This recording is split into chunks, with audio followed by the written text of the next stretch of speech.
Hello student, हमारे सामने एक जे एडवांस का पूछा हुआ क्वेश्चन है। और ये क्वेश्चन 2022 के पेपर में पूछा था। कैपेसिटर का क्वेश्चन बहुत ही क्वालिटी क्वेश्चन है। रीड करते हैं क्वेश्चन। क्वेश्चन बोला जा रहा है क्या, a medium having dielectric constant K greater than 1 fills the space between the plates of parallel plate capacitor. The plate have large area and distance between them is D. The capacitor is connected to a battery of V volt as shown in figure A. Figure A में दिखाया गया है। Now the plate are moved by distance d by 2 from original position as shown in the figure B। तो इसके corresponding हमारे पास चार options है और ये मल्टीपल करेक्ट ऑप्शंस है। तो हमें पिक करना है कि क्या इलेक्ट्रिक फील्ड का इफेक्ट होगा, कैपेसिटेंस कैसे चेंज होगा, और वर्डन क्या डायरेक्ट्रिक पे डिपेंड करेगा, वोल्टेज और कैपेसिटर क्या चेंज होगा। इन सारी बातों को हम लोग वन बाय वन समझेंगे। तो चलिए सबसे पहले हम लोग बेसिक से स्टार्ट करते हैं। पहले मैं फिगर फर्स्ट की बात करता हूँ। जो हमारा फिगर ए गिवन है वहां से कहानी को स्टार्ट करते हैं। फिगर ए, फिगर ए में अगर देखोगे तो कैपेसिटेंस अगर निकालना चाहेंगे हम लोग, और इसका डायलेक्ट्रिक कांस्टेंट के गिवन है और के का वैल्यू क्वेश्चन में दे दिया कि 1 से ग्रेटर है के। तो कैपेसिटेंस ऑफ ए अगर निकालोगे, दिस इज ए के times of A epsilon not by D. क्या मैं लिख सकता हूँ, this is capacitance of A in figure A. ठीक है, कैपेसिटेंस अगर मुझे मुझे निकल गया। नेक्स्ट, अगर हम लोग इनिशियल एनर्जी भी निकालने, हो सकता है आने वाले टाइम में यूज हो। इनिशियल एनर्जी निकाल लो, half C A into V square. V volt से बैटरीज कनेक्टेड है तो half K times of A epsilon not by D into V square. मैंने यू इनिशियल ही निकाल लिया। Okay great. और हम लोग एक और बात कर लेते हैं यहाँ पे कि ऑप्शंस में इलेक्ट्रिक फील्ड पे भी ऑप्शंस है। Option electric field inside electric reduce by factor 2 के, तो उसको भी निकाल लेते हैं। अगर यहाँ पे कुछ इलेक्ट्रिक फील्ड होगा, लेट्स से इसके अंदर इलेक्ट्रिक फील्ड ई है, ई, तो फिगर वन में आप जो लिखेंगे, जो भी होगा भी इक्वल टू आप ई डी लिख सकते हैं। जो भी इलेक्ट्रिक फील्ड आए डायरेक्ट्रिक के अंदर, भी इक्वल टू ई डी, तो ई इक्वल टू क्या लिख सकते हैं, वी बाई डी। मतलब फिगर वन में डायलेक्ट्रिक के अंदर जो इलेक्ट्रिक फील्ड है वो वी बाई डी है। D just separation between the plates. तो फिगर वन का मैं इतना सारा डाटा निकाल के रख लिया, हो सकता है आने वाले टाइम्स में यूज आए। अब फिगर टू में बात करते हैं। फिगर टू में क्या किया गया है कि जो हमारे पास प्लेट्स था, प्लेट्स को डी बाई टू सेपरेट कर दिया। डायलेक्ट्रिक का वही थिकनेस डी ही है। तो कैपेसिटेंस कैसे इफेक्ट करेगा उसको हम लोग अगले पेज में समझते हैं। तो ध्यान दीजिए, हम लोग फिगर बी का ही कैलकुलेशन करेंगे। फिगर बी पे ध्यान देंगे। फिगर बी, तो फिगर बी को अगर आप सिंपल करना चाहोगे, फिगर बी को, तो यहाँ पे एयर है, तो एक कैपेसिटर एयर के बदल वजह से हो जाएगा, फिर एक डाइलेक्ट्रिक के वजह से होगा, यहाँ डाइलेक्ट्रिक, फिर एक हमारे पास एयर की वजह से होगा। और तीनों का तीनों जो चार्ज इंटर करेगा, हर एक कैपेसिटर से सेम चार्ज ही पास करेगा। तो कॉम्बिनेशन तो सीरीज में है, सीरीज कॉम्बिनेशन है, और भी वोल्ट के बैटरी से हम कनेक्ट कर रखे हैं। तो ये कैपेसिटेंस C1, ये कैपेसिटेंस C2, और ये C3 मान लो। अगर मैं C1 का वैल्यू पूछूं आपसे, this is a epsilon not, और गैप जो हमारे पास है C1 के लिए, C1 देगा आपका, this is D by two. तो C1 आ जाएगा, this is 2A epsilon not by D. उसी तरह से C3 भी सेम ही आएगा। C1 C3 तो आपका सेम ही है। और C2 मैं निकाल लेता हूँ। C2 क्या लिखेंगे, तो डायलेक्ट्रिक कांस्टेंट है K times of A epsilon naught by D, क्योंकि सेपरेशन तो डी ही है। ग्रेट। अब जो ये कॉम्बिनेशन है C1 C2 C3 का, अगर आप ध्यान से देखें तो ये सीरीज कॉम्बिनेशन है, जो सारा हर एक कैपेसिटर पे सेम चार्ज अपीयर होगा। तो 1/C इक्विवेलेंट अगर लिखना चाहूँ, 1/C equivalent is 1/C1 plus 1/C2 plus 1/C3।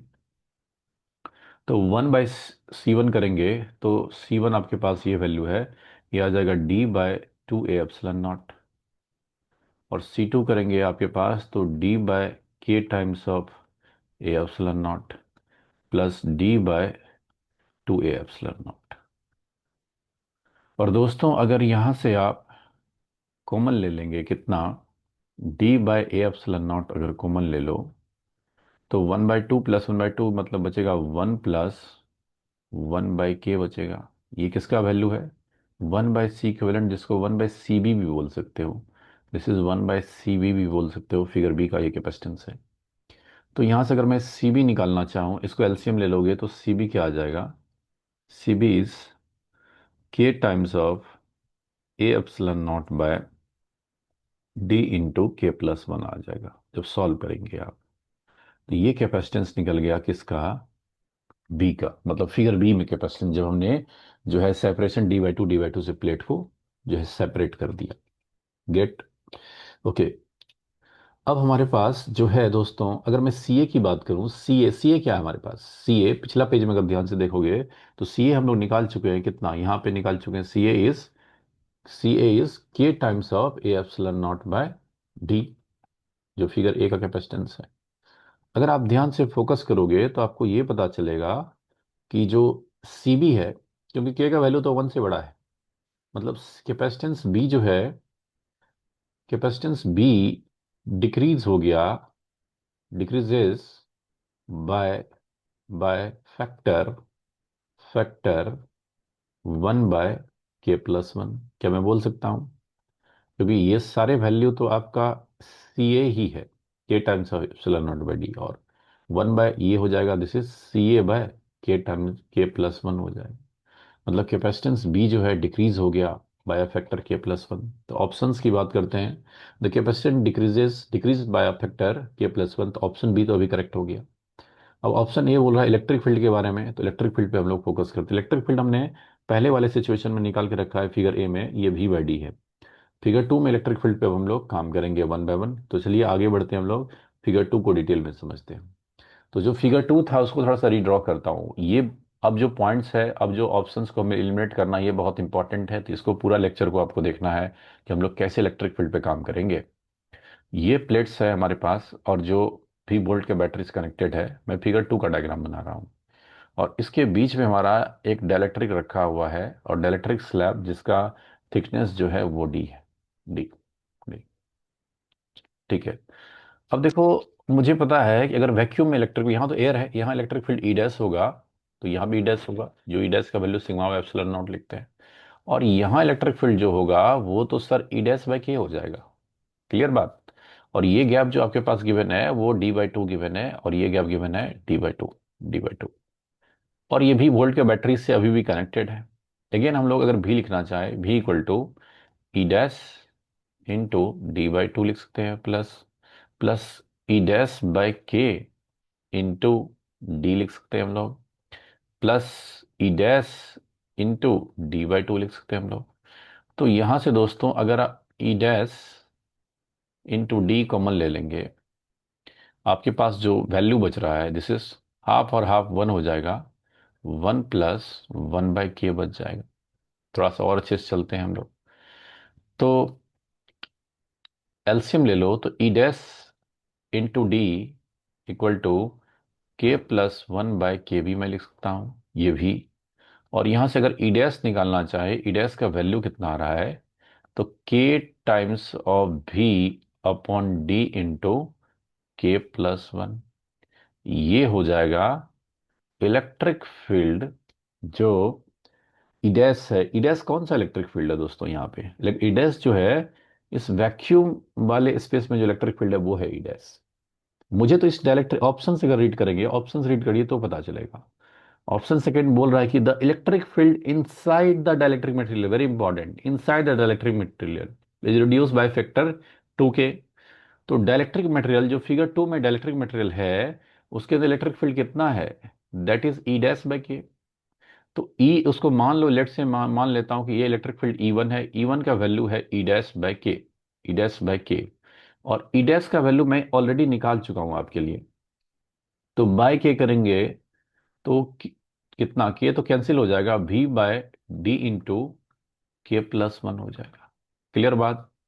तो ये इलेक्ट्रिक फील्ड जो हो गया, ये इनसाइड डाइलेक्ट्रिक हो गया। ये जो आपने ई डैश ई वन निकाला है, E one is a electric field inside dielectric, dielectric in in figure B, very important, figure B का सिचुएशन में हम लोग बात कर रहे हैं। तो अब हम लोग कंपेयर करते हैं कि हमारे पास इनिशियल इलेक्ट्रिक फील्ड कितना था। जो फिगर ए का इलेक्ट्रिक फील्ड ई ए जो था आपके पास डाइलेक्ट्रिक के अंदर, डाइलेक्ट्रिक के अंदर इलेक्ट्रिक फील्ड जो लेते थे वो भी बाई डी, क्योंकि पोटेंशियल तो सेम रख रहे हैं हम लोग। अब जो इलेक्ट्रिक फील्ड है, इनिशियल इलेक्ट्रिक फील्ड था भी बाई डी, भी बाई डी जो इलेक्ट्रिक फील्ड था, ये कौन सा था, फिगर बी का फिगर ए का इलेक्ट्रिक फील्ड था। और फिगर बी का इलेक्ट्रिक फील्ड, डाइलेक्ट्रिक के अंदर इलेक्ट्रिक फील्ड इतना है, इनसाइड द डाइलेक्ट्रिक, ये जो इलेक्ट्रिक फील्ड आया आपके पास, ये भी क्या है, inside, inside the dielectric, dielectric क्या मैं बोल सकता हूं? तो अगर यहां से ऑब्जर्वेशन करोगे आप, तो आप देखेंगे कि इलेक्ट्रिक फील्ड जो है डिक्रीज हो गया, और 1/k+1 के फैक्टर से। लेकिन मैं बोल सकता हूं कि electric field inside dielectric, inside dielectric, dielectric in figure, figure B decreases by factor, factor 1/k+1। Clear है बातें क्या? तो ऑप्शंस की बात करते हैं। ऑप्शन पे ध्यान देंगे, electric field inside electric reduce by factor 2k, option A गलत है। ऑप्शन सी रेट करेंगे, voltage between the capacitor plate is increase by factor k+1। Voltage तो कांस्टेंट ही रहेगा, सोर्स तो आप वही कनेक्ट कर रहे हैं ना, बैटरी हमने चेंज नहीं किया, तो ये ऑप्शन भी एलिमिनेट हो गया। अब ऑप्शन डी रीड करोगे तो work done in the process does not depends upon the presence of dielectric material. मतलब वर्डन जो हमारे पास, इस प्रोसेस का वर्डन डाइलेक्ट्रिक मटेरियल पे डिपेंड नहीं करेगा, ये बातें बोला जा रहा है। थोड़ा सा वर्डन की बात करते हैं। तो अगर हम लोग एनर्जी निकालना चाहेंगे, फिगर बी का एनर्जी में निकाल, फिगर ए का एनर्जी निकाल चुके हो आपने, तो फाइनल एनर्जी निकालोगे तो हाफ CB इंटू V², यही लिखेंगे हम लोग। और सीबी का वैल्यू आप निकाल चुके हैं, कितना है सीबी का वैल्यू, ये रहा सीबी, सीबी का वैल्यू यहाँ पे निकाल चुके हैं हम लोग। तो इसको यूज करते हैं हम लोग, के टाइम्स ऑफ ε0d/k+1। तो half K times of ε0/d into k+1 into V²। ठीक है, यहां तक आपको क्लियरली समझ में आया होगा। अब थोड़ा सा वर्क पे ध्यान देना, वर्क हम कैसे निकालेंगे, कंफ्यूज नहीं होना है। देखो, तो एक की कॉन्सेप्ट है जो आपको पता होना चाहिए, अगर हमारा बैटरी कनेक्टेड हो तो वर्क डन बाय जो हमारे पास होता है battery, work done by battery equal to delta U. हम लोग लिखते हैं डेल्टा यू, मतलब U final minus U initial. ये तब करेंगे व्हेन, व्हेन जो हमारे पास भी कांस्टेंट रहेगा, जब भी कांस्टेंट रहेगा, पोटेंशियल सेम ही अप्लाई कर रहे हो आप। तो हमें, हम जो सेपरेट किए है, तो एक्सटर्नल एजेंट सेपरेट किया होगा, तो वर्डन में एक्सटर्नल एजेंट अगर लिखेंगे तो ये हो जाएगा माइनस ऑफ डेल्टा यू। और ये फॉर्मूला तब लगाएंगे जब अप्लाइड वोल्टेज कांस्टेंट है, व्हेन, व्हेन भी इज कांस्टेंट। ये आप कैपेसिटर में ऑलरेडी पढ़े होंगे, कांस्टेंट। तो वर्डन बाय एक्सटर्नल एजेंट जो हो गया दोस्तों, वो क्या हो गया, that is minus of delta U, का मतलब U final minus U initial, minus sign अंदर डालो, U initial minus U final. और यू इनिशियल हम लोग निकाल चुके हैं हमारे फर्स्ट पेज में, ये रहा यू इनिशियल, हाफ के ε0/d इंटू V²। तो इसको पुट करते हैं, हाफ के ε0/d इंटू V², और माइनस यू फाइनल आप निकाल चुके हैं, हाफ के ε0/d इंटू k+1, और इंटू V² भी रहेगा। तो क्लियरली अगर देखोगे यहां से कॉमन क्या आ रहा है, K times of ε0/d into V² common आ रहा है। ब्रैकेट में क्या बचेगा, 1 - 1/k+1 बचेगा। इसको और सिंपल करना चाहेंगे तो वर्डन बाय एक्सटर्नल एजेंट जो होगा, अगर एलसीएम ले लोगे तो ये कितना आ जाएगा, के times of ε0/d into V²।